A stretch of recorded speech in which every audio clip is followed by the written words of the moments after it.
உரிமை களம் பார்வையாளர்கள் அனைவருக்கும் வணக்கம். இன்னைக்கான அரசியல் களத்துல எது சம்பந்தமாக விவாதிக்க போறோம் அப்படின்னா, திமுகவுடைய வாக்குகளை கொத்து கொத்தாக வேட்டையாடும் விஜய் அவர்கள். அதாவது திமுக வாக்குகள் ஒவ்வொரு பகுதிகளிலுமே தமிழக வெற்றி கழகத்தினுடைய விஜய் அவர்களுக்கு கொத்து கொத்தாக டிரான்ஸ்பர் ஆகி கொண்டிருக்கின்றது. ஸோ இதனால திமுக இந்த 2026 தேர்தலில் விடுதலை சிறுத்தை கட்சி, அதே மாதிரி இடதுசாரி சிந்தனை கொண்ட கட்சிகள், ஸோ இவங்களை நம்பிதான் இந்த 2026 தேர்தலில் இருக்க வேண்டிய சூழலுக்கு தள்ளப்பட்டுள்ளார்கள். ஸோ இது வரைக்கும் திமுகவை நம்பி கூட்டணி கட்சிகள் இருந்தாங்க. ஆனா இன்னைக்கு கூட்டணி கட்சிகளை நம்பிதான், கூட்டணி கட்சிகளுடைய தயவில் தான் திமுக இந்த 2026 தேர்தலை சந்திக்க வேண்டிய கட்டாயத்திற்கு தள்ளப்பட்டுள்ளார்கள். ஸோ உள்ளபடியே திமுகவுடைய வாக்குகளை விஜய் அவர்கள் கொத்து கொத்தாக தூக்குகின்றாரா? அதற்கு பின்னாடி அரசியல் என்ன, காரணங்கள் என்ன, இது போன்று பல்வேறு வகையான தரவுகள் எல்லாமே இந்த காணொலியில கொஞ்சம் டீட்டெயிலா பார்த்துடலாம். நண்பர் அனைவருக்கும் இளம்பெரு வழுதியின் இனிய வணக்கம். நாங்க படி வந்து பார்த்துட்டோம். இனி ஜென்மத்துக்கும் எங்களால குனிய முடியாது. அதனால நாங்க சண்டை போட போறோம். வீடியோக்களை போறதுக்கு முன்னாடி நம்ம நேயர்கள்ட்ட ஒரு கேள்வி கேட்டுருவோம். உங்களுடைய பதில்களை நீங்க கமெண்ட் பாக்ஸ்ல கமெண்டா போட்டுருங்க. அதாவது தமிழக வெற்றி கழகத்தினுடைய விஜய் அவர்களுடைய வருகையின் மூலமாக திமுகவுடைய வாக்குகள் கொத்து கொத்தாக சரிகின்றது அப்படின்றது நம்ம எல்லாருக்கும் தெரிஞ்ச விஷயம் தான். ஆனா திமுகவுடைய வாக்குகள் தாவேகாவிற்கு எத்தனை சதவீதங்கள் டிரான்ஸ்பர் ஆகக்கூடும் அப்படின்றத அந்த எண்ணிக்கையை நீங்க கமெண்ட் பாக்ஸ்ல கமெண்டா போட்டிருக்க. உங்களுக்கு ஏதாச்சும் கருத்துக்கள் இருந்தாலும் கூட நீங்க கமெண்ட் பாக்ஸ்ல ஷேர் பண்ணுங்க, சரிங்களா? சரி, திமுகவின் வாக்குகளை கொத்தாக வேட்டையாடும் விஜய் அவர்கள் எதற்காக இந்த டைட்டில வச்சேன் அப்படின்னா, இன்னைக்கு மத்தியானம் சமூக வலைத்தளங்கள்ல ஒரு வீடியோ ஒன்று பார்த்தேன். அந்த வீடியோ பார்த்தோன்னே சரி, இது ஒரு நரேட்டிவ் செட் பண்றாங்க, அப்ப இந்த நரேட்டிவ்க்கு ஏற்ற மாதிரி நாம ஒரு கருத்தை சொல்லி ஆகணும் அப்படின்ற காரணத்துக்காக தான் இந்த டைட்டிலே வச்சேன். அதாவது திமுகவின் வாக்குகளை கொத்தாக வேட்டையாடும் விஜய். அதாவது ஒன்றும் கிடையாதுங்க. பொதுவாகவே இந்த ஊடகத்தில் உட்காந்து பேசுறாங்க தெரியுமா, அதுல பெரும்பாலான நபர்கள் திமுகவுடைய வாடகை வாய்களாக தான் இருப்பாங்க. சாயங்காலம் டிபேட் நிகழ்ச்சிக்கு போவாங்க, மூத்த ஊடகவியலாளர்கள் அந்த மாதிரி போட்டுக்குவாங்க. ஆனா அவங்க பெரும்பாலும் திமுகவுக்கு ஆதரவாக தான் பேசுவாங்க. அவங்க திமுகவுடைய ஒரு பேரோல் ஸ்டாஃப் மாதிரி தான் வேலை பார்ப்பாங்க. அவங்களுடைய கருத்துக்கள் எல்லாமே நடுநிலைத்தன்மையோடு இருக்காது, திமுக ஜஸ்டிஃபை பண்ற விதமாகத்தான் இருக்கும். திமுகவுக்கு எப்பப்பெல்லாம் ஒரு பெர்செப்ஷன் வைஸா ஒரு பாதிப்புகள் ஏற்படுகின்றதோ அது எல்லாத்தையுமே சரி கட்டுவதற்காக இவங்களுடைய ஸ்பீச் எல்லாமே இருக்கும். ஸோ அந்த மாதிரி வாடகை வாய்கள்ல இருக்கிற ஒன் ஆஃப் த வாடகை வாய் தான் பத்திரிகையாளர் பிரியன் அவர்கள்.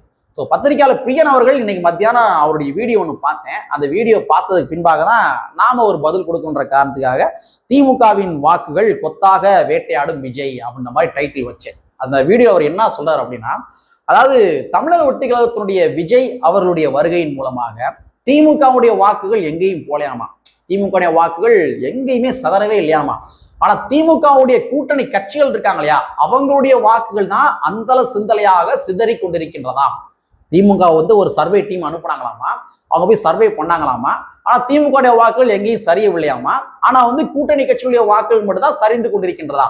ஸோ கேட்கிறவன் கேன பயலா இருந்தா எரும மாடு ஏரோப்ளைன் ஓட்டு சொல்லுவாங்க தெரியுமா, அந்த மாதிரி ஒரு நரேட்டிவை தான் பத்திரிகையாளர் பிரியன் அவர்கள் செட் செய்து வைத்திருக்கின்றார். அவர் தொடர்ச்சியா பேசியிருக்கார்.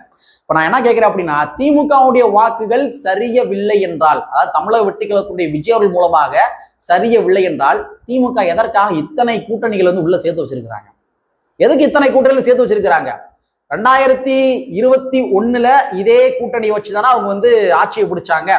2024 நாடாளுமன்ற தேர்தலில் இதே கூட்டணி வச்சுதானே இவங்க 40க்கு 40 அப்படின்ற மாதிரி தொகுதிகளை அடிச்சாங்க. இப்ப 2026 மட்டும் எதற்காக தேமுதிக, அதுக்கப்புறம் ஓபிஎஸ், அதுக்கப்புறம் ஊழல் குற்றவாளி வைத்திலிங்கம், இந்த மாதிரி மைத்ரேன், ஆர்எஸ்கார் மைத்ரேனு, இந்த மாதிரி அத்தனை நபர்களுமே திராவிட முன்னேற்ற கழகம் கூட்டணிக்குள் கொண்டு வருகின்றது என்றால் யாருடைய வாக்குகள் பாதிக்கப்பட்டிருக்கின்ற இடத்துல? திமுகவுடைய வாக்குகள். திமுகவுடைய வாக்குகள் தான் விஜய் அவருடைய வருகையின் மூலமாக கொத்து கொத்தாக சரிந்து கொண்டிருக்கின்றது. அந்த அச்சத்தின் விளைவுளால தான் இத்தனை கட்சிகளை திமுக உள்ள சேர்த்து வச்சிருக்கிறாங்க. எங்க ரொம்ப பிராக்டிக்கலா ஒன்று சொல்லுவாங்க, திமுகவுடைய கூட்டணியில ஏறக்குறைய ஒரு 22 கட்சி இருக்குன்னு சொல்றாங்க. இந்த 22 கட்சிகள்ல சாதி சங்கங்களும் கூட உள்ள சேர்த்து வச்சிருக்காங்க. யாரு? திமுக சேர்த்து வச்சிருக்காங்க. இப்ப சாதி சங்கங்களை என்ன நோக்கத்திற்காக சேர்க்கிறாங்க? சாதி சங்கங்களுக்கு அந்தந்த சாதியை சார்ந்தவருடைய வாக்குகள் இருக்கும் அப்படின்ற காரணத்துக்காக சாதி சங்கங்கள் உள்ள சேர்த்து வச்சிருக்காங்க. அப்ப அந்த உள்ளே சேர்க்கப்பட்ட கட்சிகளுக்கு சாதிகளுடைய வாக்குகள் இருக்கின்றது என்றால் திமுகவுக்கு என்று என்ன வாக்குகள் இருக்கின்றது? எந்த வாக்குகள் நீங்க அறுதிட்டு கூறுவீங்க? திமுக எனக்கு இந்த வாக்குகள் தான் இருக்குது அப்படின்றது எந்த வாக்குகள், யாருடைய வாக்குகள் நீங்க அறுதிட்டு கூறுவீங்க? பரம்பரை திமுக அப்படிலாம் உருட்ட முடியாது. இன்னைக்கு பரம்பரை திமுக வாக்குகள் எல்லாமே இங்க தமிழக வெற்றிகளுடைய விஜய்க்கு வந்து டிரான்ஸ்பர் ஆகி இருக்குது, முழுக்க டிரான்ஸ்பர் ஆகி இருக்குது. இப்ப நீங்க வந்து சிபிஐ எடுத்துங்க, சிபிஎம் எடுத்துங்க, அதாவது கம்யூனிஸ்ட் எடுத்துங்க. கம்யூனிஸ்ட் கட்சியினுடைய வாக்குகள் என்ன? முழுக்க தொழிலாளர் வர்க்கங்களுடைய வாக்குகள் அவங்களுக்கு. அதே மாதிரி நீங்க விசிகாவுடைய வாக்குகள் என்ன? அப்கோர்ஸ் முழுக்க பட்டியல் மக்களுடைய வாக்குகள். அதர்வைஸ் அதே மாதிரி இது விளிம்புநிலை மக்களுடைய வாக்குகள். அதுக்கு பின்பாக நீங்க மற்ற கட்சிகள், ஒவ்வொரு கட்சிகள், திமுக கூட்டத்தில் இருக்க கட்சிகளை எடுத்துங்க. அவர்களுக்கென்று வாக்குகள் இருக்குது. சோ அந்த மாதிரி அவர்களுக்கென்று ஒரு பர்டிகுலர் செக்டார் பீப்புளை வாக்குகளா காட்ட முடியும். திமுகவுக்கு நீ என்ன வாக்குகளை காட்டுவீங்க சொல்லுங்க? திமுகவுக்கு என்ன வாக்குகளை காட்டுவீங்க? வாக்குகளே கிடையாதுங்க. இங்க பத்திரிகையாளர் பிரியன் அவர்கள் இது போன்று நரேட்டிவ் செட் பண்ணுவதற்கான முக்கியமான மெயினான ரீசன் என்னவென்றால், அதாவது திராவிட முன்னேற்ற கழகத்தில் இருக்கிற கூட்டணி கட்சிகள் தொகுதிகளை குறைத்து பெற்றுக் கொள்ள வேண்டும். இதான் என்னுடைய முக்கியமான நோக்கம். அதான் நாங்க வந்து சர்வே அனுப்புனோங்க. அந்த சர்வே வந்து எடுத்து பார்த்தாங்க. அந்த சர்வே எடுத்து பார்த்ததுல விசிகாவுக்கு வந்து வாக்குகள் கம்மியா இருக்குது. அதே மாதிரி வந்து யாரு கம்யூனிஸ்ட் கட்சிகளுக்கு வாக்குகள் கம்மியா இருக்குது, இவங்களுக்கு வாக்கு கம்மியா இருக்குது, அவங்களுக்கு வாக்கு கம்மியா இருக்குது. ஆனா எங்களுடைய வாக்குகள் மட்டும் அப்படியே கொத்தா வந்து இருக்குது. எங்களுடைய வாக்குகள் யாருக்கும் போகவே இல்லை. அதனால நீங்க மட்டும் சீட்டை குறைச்சிக்கங்க. அதுவும் இல்லாம பிஜேபி உள்ள பூந்துரும் இல்லையா, அதெல்லாம் நீங்க குறைச்சிங்க என்று அது மாதிரி சப்பை கட்டுவதற்காக மட்டும்தான், கூட்டணி கட்சியுடைய சீட் எண்ணிக்கை குறைப்பதற்காக தான் பத்திரிகையாளர் பிரியன் போன்ற பல வாடகை வாய்கள் மூலமாக இது போன்ற நரேட்டிவ்களை திட்டமிட்டு உருவாக்கி கொண்டிருக்கின்றார்கள். அதான் முக்கியமான நோக்கம். இங்க வாங்க, சிபிஐயே வந்து 5 தொகுதி வாங்கிட்டாங்க. வாங்க சிபிஎம் நீங்களும் 5 தொகுதி வாங்கிக்கங்க. சிபிஎம்மே 5 தொகுதி வாங்கிட்டாங்க. திரும்ப என்ன நீங்க சிபிஐயும் சிபிஎம் நேஷனல் பார்ட்டி அவங்களே 5 தொகுதி ஒத்துக்கிட்டாங்க. நீங்க மாநில லெவல்ல தானே இருக்கிறீங்க, நீங்களும் ஒரு 5 தொகுதி வாங்கிக்கங்க, நாம சேர்ந்து பிஜேபி வரட்டுவாங்க. இந்த மாதிரி ஒரு பெர்செப்ஷனை கிரியேட் பண்ணுவதற்காக, இந்த மாதிரி நரேட்டிவ் உருவாக்குவதற்காக, கூட்டணி கட்சிகளுடைய தொகுதிகளை குறைப்பதற்காக தான் பத்திரிகையாளர் பிரியன் போன்ற வாடகை வாய்கள் மூலமாக விசிகாவுடைய வாக்குகளும் கம்யூனிஸ்ட் கட்சியுடைய வாக்குகளும் இதரப்பன கூட்டணி கட்சியுடைய வாக்குகள் மட்டும் தான் சரியுது, எங்க திமுக வாக்குகள் எங்கேயும் போகவே இல்லைங்க. இந்த மாதிரி நரேட்டிவா செட் பண்றாங்க. இது போன்று வாடகை வாய்கள் ஒரு முக்கியமான விஷயத்த புரிந்து கொள்ளாம இருக்கிறாங்க அப்படின்னு நினைக்கிறேன். நீங்க மற்ற கட்சிகளை போன்று கிடையாது, விசிகாவோ கம்யூனிஸ்டோ மற்ற கட்சிகளை போன்று கிடையாது. இங்க இருக்கிற கம்யூனிஸ்ட் கட்சிகள் இருக்கிறாங்க தெரியுமா, அதுல இருக்கிற ஒவ்வொரு தொண்டர்களுமே உணர்வுகள் ரீதியாக பிணைக்கப்பட்ட நபர்கள். விசிகால இருக்கிற ஒவ்வொரு தொண்டர்களுமே உணர்வுகள் ரீதியாக பிணைக்கப்பட்ட நபர்கள். எமோஷனல் பாண்டிங் அவங்களுக்கு.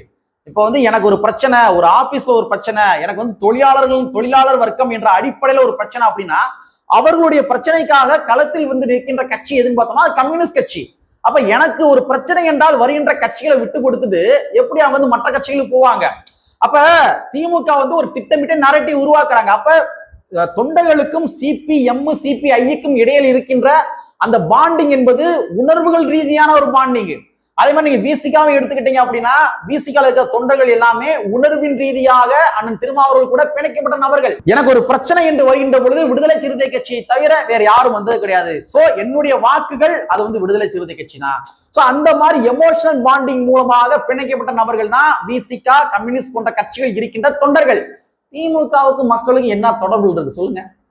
திமுகவுக்கும் மக்களுக்கும் வாக்காளர்களுக்கும் என்ன ஒரு பாண்டிங் இருக்குது? ஒரு பாண்டிங் கிடையாது. சாதி சங்கங்களுடைய கூட்டமைப்புகளை வைத்துக்கொண்டு, சாதி சங்க அமைச்சர்களை வைத்துக்கொண்டு ஒவ்வொரு ஊர்களிலுமே ஒரு மன்னராட்சி மாதிரி தான் ஒவ்வொரு டிஸ்ட்ரிக்ட்ல நடத்தி இருக்கிறீங்க.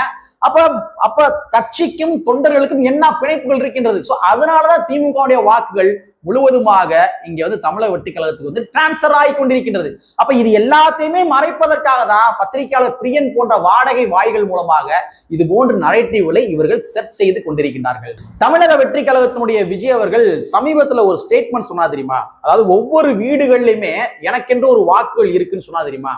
அது யாரை மையப்படுத்தி சொன்னாரு அப்படின்னா, இங்க இருக்க திராவிட முன்னேற்ற கழகத்தை மையப்படுத்தி சொன்னாரு. ஏன்னா ஆல்ரெடி சொன்ன மாதிரி விசிகாவோ கம்யூனிஸ்டோ அவங்களுடைய குடும்பங்கள் எல்லாமே அந்தந்த கட்சியுடைய தலைவர்கள் கூட ஒரு எமோஷனல் பாண்டிங்ல இருக்கக்கூடிய நபர்கள். சோ அவங்களுடைய வாக்குகள் என்பது சிதறாது, அங்கொன்றும் இங்கொன்றுமா போகும், மாற்று கருத்து கிடையாது. ஆனா திமுகவுக்கு என்று என்ன கொள்கை இருக்குது? சரவணா செல்வரத்னம் பாத்திர கடையை பாத்துறீங்களா? அந்த பாத்திர கடையில எல்லா பொருளுமே கிடைக்கும். சாதாரணமா வந்து வீடு துடைக்கிற மாப்ல இருந்து ஹோம் அப்ளையன்ஸ் வரைக்கும் எல்லாமே கிடைக்கும். ஹோம் தியேட்டர் லொட்டு எல்லாமே கிடைக்கும். நீங்க அந்த கடைக்குள்ள உள்ள நுழைஞ்சீங்க அப்படின்னா எல்லாமே வாங்கிட்டு வந்துடலாம். கிட்டத்தட்ட திராவிட முன்னேற்ற கழகமும் கூட சரவணா செல்வரத்தினம் பாத்திரை கடை போலதான். ஏன்னா அவங்க வந்து சாதி ஒழிப்பையும் பேசுவாங்க, பெரியாரையும் பேசுவாங்க, அதே வேளையில சாதி இருப்பையும் தக்க வைப்பாங்க. ஒரு மேடையை போட்டு வந்து சாதி ஒழிப்பை பத்தி பேசிக்கிருப்பாங்க, பெரியாரை பத்தி பேசிக்கிருப்பாங்க. அதே வேளையில இங்க ரெட்டியார் மாநாள போய் கலந்துக்குருவாங்க, செட்டியார் மாநாள போய் கலந்துக்குருவாங்க, இசை வேளாளர் சங்க மாநாள கலந்துக்குருவாங்க. சோ இந்த மாதிரி வந்து அனைத்துமே உள்ளடக்கிய ஒரு கட்சி தான் இங்க இருக்க திராவிட முன்னேற்ற கழகம். அவங்களுக்கு என்ற ஒரு கொள்கை கோட்பாடுலாம் கிடையாது. நீ சாதி உணவோட வாரையா, உள்ள வா, உள்ள வந்து ஒரு சாதியை வளர்த்துக்க, திமுக வந்து ஒரு சாதியை வளர்த்துக்க. நீ சாதி இல்லாம வரையா, வா உள்ள வா, சாதி இல்லாம உள்ள இருந்துக்க. சோ சாதி இருக்கிறனும் உள்ளவா, சாதி இல்லாம உள்ளவா, மத நம்பிக்கை இருக்கணும் உள்ளவா, மத நம்பிக்கை இல்லாம உள்ளவா, உனக்கு என்னென்ன வேணுமோ அது எல்லாத்தையுமே நான் செஞ்சு தரேன். ஏன்னா நான் சரவணா செல்வத்திலும் பாத்திர கடை. இந்த மாதிரிதான் திமுகவுக்கு கொள்கை கோட்பாடுகள் இது போன்று எதுவுமே கிடையவே கிடையாது. என்ன சிந்தனை கொண்ட மனிதர்களா இருந்தாலும் சரி, உள்ளவா, உள்ள வந்து உன்னுடைய கொள்கை கோட்பாடு உள்ள வச்சு வளர்த்துக்க. ஆனா திமுகன்னு சொல்லிக்க, வெளியில பெரியாரியம் சொல்லிக்க. இதான் திமுக கொள்கை. சோ அப்ப விஜய் அவர்கள் மையப்படுத்தி சொன்னது யார சொன்னார் அப்படின்னா, இங்க இருக்க திராவிட முன்னேற்ற கழகம் சொன்னாரு. சோ திமுகவுடைய அந்த பரம்பரை வாக்குகள் என்று சொல்லப்பட்ட ஒவ்வொரு குடும்பத்திலுமே ஒன்று கிடையாது, இரண்டு கிடையாது, ஏறக்குறைய மூன்று வாக்குகள் தமிழக வெற்றி கழகத்துடைய விஜய் அவர்களுக்கு போகின்றது என்பதுதான் நிதர்சனமான உண்மை. உண்மை உண்மை உண்மை உண்மை. சோ பத்திரிகையாளர் பிரியன் போன்ற வாழை வாய்கள் இதையும் சேர்த்து பேசுங்க என்பதனை கூறிக்கொண்டு, சோ தமிழக வெற்றி கழகத்தினுடைய விஜய் அவர்களுக்கு செல்கின்ற வாக்குகள் எல்லாமே திராவிட முன்னேற்ற கழகத்துடைய வாக்குகள் தான் முக்கால்வாசி செல்கின்றது. சோ விஜய் அவர்கள் திராவிட முன்னேற்ற கழகத்துடைய வாக்குகளை ஒவ்வொரு பகுதிக்குள்ளேயுமே திமுக வாக்குகளை சிதைத்து கொண்டிருக்கின்றார் என்பதுதான் நிதர்சனமான உண்மை. சோ இதுவரைக்கும் திராவிட முன்னேற்ற கழகம் எப்படி இருந்தாங்கன்னு தெரியாது. ஆனா இந்த 2026 தேர்தல்ல கூட்டணி கட்சிகளை நம்பிதான் திராவிட முன்னேற்ற கழகம் இருக்க வேண்டிய சூழலுக்கு தள்ளப்பட்டுள்ளார்கள் என்பது நிதர்சனமான உண்மை என்பதனை கூறிக்கொண்டு, கற்பி ஒன்று சேர் புரட்சி செய்த புரட்சியாளர் அம்பேத்கருடைய வரியை கூறிக்கொண்டு நிறைவு செய்கின்றேன். நன்றி, வணக்கம்.